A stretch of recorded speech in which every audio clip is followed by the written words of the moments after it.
India is the world's second most populous country with about 1.4 billion people. The increasing scam calls are mounting day by day and is getting disruptive. Mobile users are expected to lose a massive $58 billion to fraudulent scam calls globally this year. Hello and welcome to Varindia News Hour.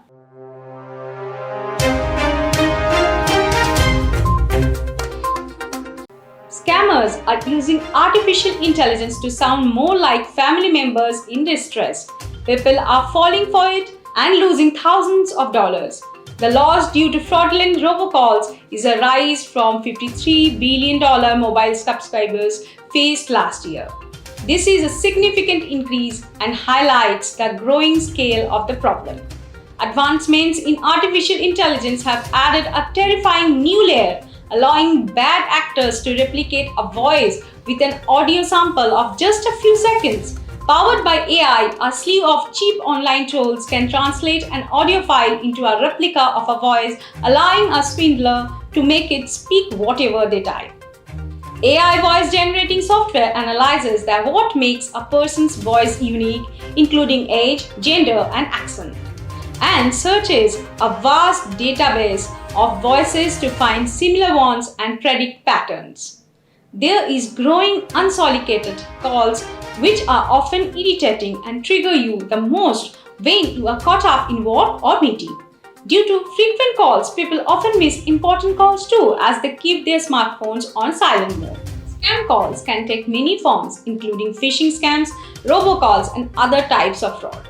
They often use social engineering techniques to trick people into giving away sensitive information such as passwords, bank details, or personal data. They can also be used to spread malware and other forms of malicious software.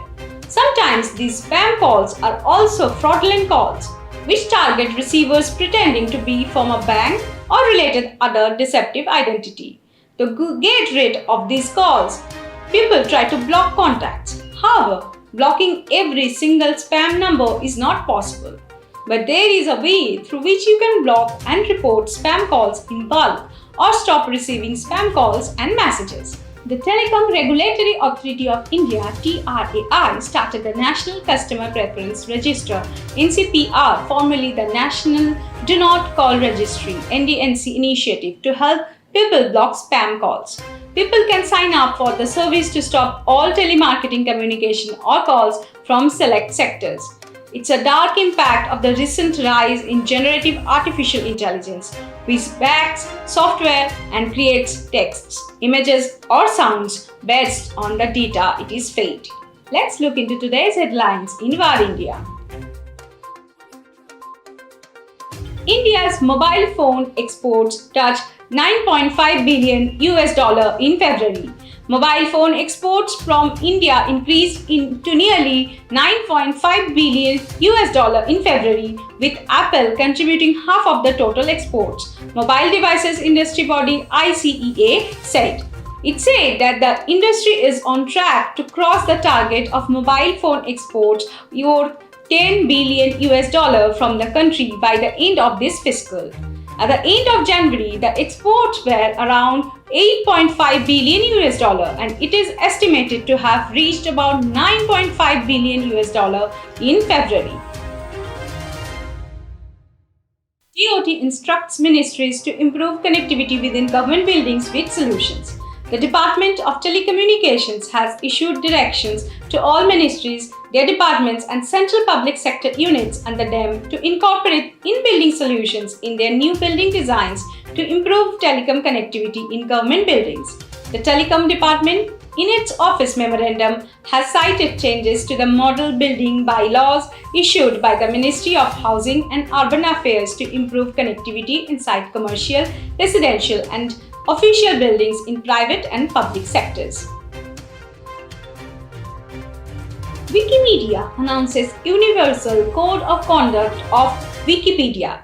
The Wikimedia Foundation for the first time has announced a Universal Code of Conduct for its non-profit service Wikipedia.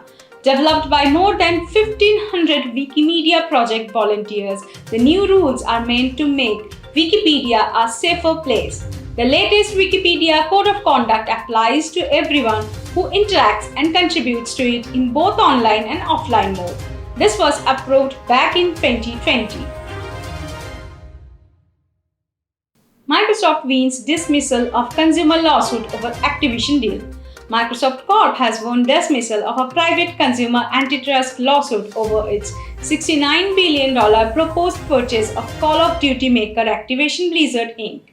A federal judge in San Francisco ruled that the lawsuit from a group of video game plaintiffs lacks allegations supporting their claim that the proposed acquisition would harm market competition, but they were given 20 days to refine their legal challenge.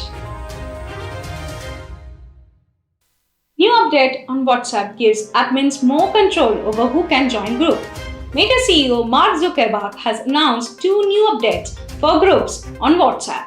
New controls for admins and easily see groups in common. The new features will start rolling out globally over the coming weeks. The new update gives admins the ability to decide who is able to join a group, giving admins more control over their group privacy. This comes just a few months after WhatsApp launched communities.